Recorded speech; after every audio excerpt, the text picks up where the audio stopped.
बेटा आज हम करेंगे आपका पाठ हींग वाला।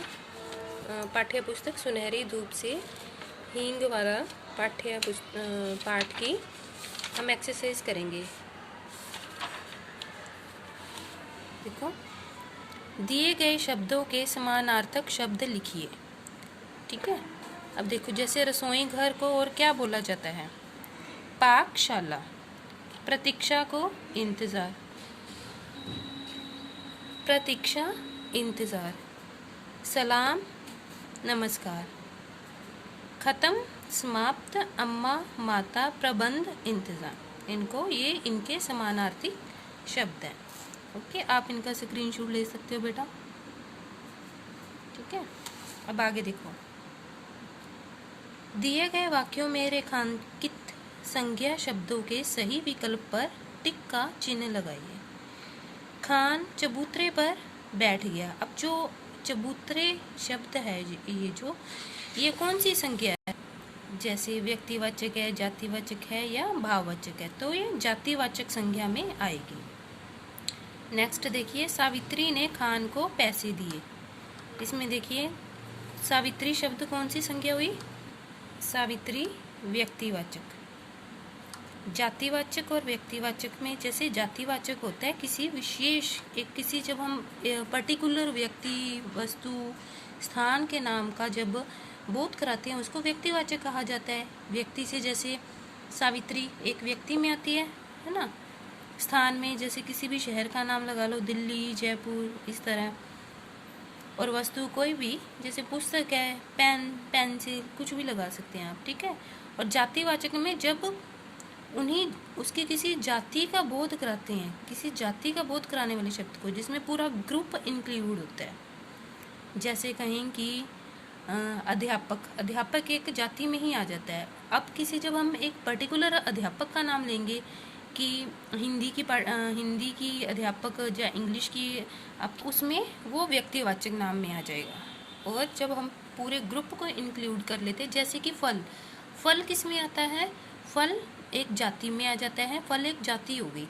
अब किसी एक पर्टिकुलर फल का नाम लेंगे, जैसे आम या फिर सेब।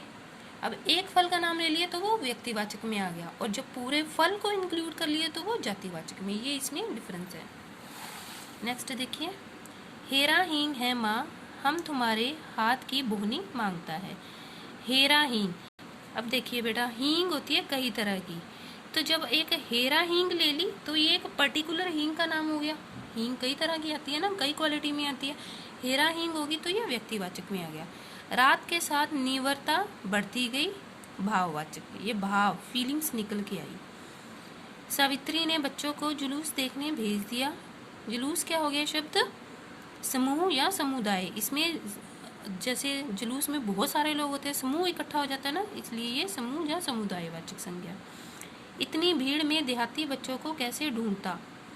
भीड़ किसमें आ गई? समूह या समुदाय, क्योंकि पूरी उसमें बहुत सारे लोग हो गए ना, समूह हो गया एक। ऐसी रेजगी दोनों के पास नहीं थी, द्रव्यवाचक संज्ञा में आ गया।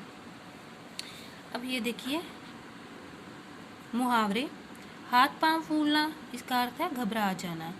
बच्चों के समय पर घर वापस ना आने पर सावित्री के हाथ पांव फूल गए।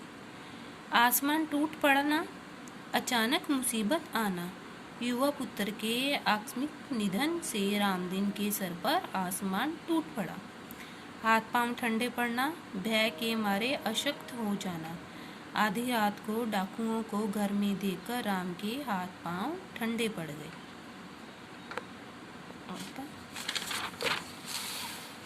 ये लास्ट है आपकी बेटा एक्सरसाइज का, विकारी और अविकारी। पुस्तक कौन सा शब्द है? अब हमें इनमें विकारी और अविकारी शब्द बताने हैं। अब विकारी और अविकारी क्या होता है, पहले हमें ये पता कर लेना है। ठीक है, विकारी होते हैं जिनमें संज्ञा, सर्वनाम, इनके ऊपर लिंग, वचन, इनसे कुछ भी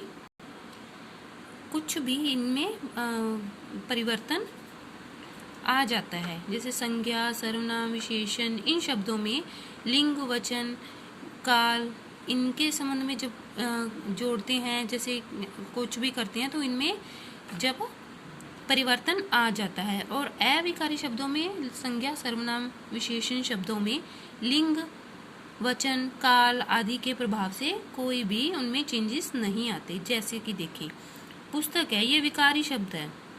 अब पुस्तक के लिंग वचन, जैसे लिंग वचन मैंने अभी बोला, जैसे कहें कि बच्चों के पास काफ़ी पुस्तकें हैं। अब पुस्तक को पुस्तकें कर दिया ना हमने, तो इसमें चेंज आ गया।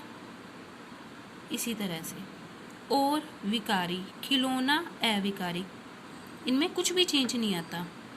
धीरे धीरे, अविकारी, जैसे कहीं धीरे धीरे मतलब कि राम धीरे धीरे चलता है, तो राम भी धीरे धीरे चलता है। अगर मैं इसमें लिंग चेंज कर दूँ, राम की जगह अगर कर दूँ गीता कर दूँ या सीता कर दूँ, तो सीता धीरे धीरे चलती है। तो धीरे धीरे शब्द तो वैसे ही रहा, लिंग हमने आगे का चेंज किया, परंतु धीरे धीरे शब्द चेंज नहीं हुआ, तो ये क्या हो गया, यह अविकारी शब्द हो गया।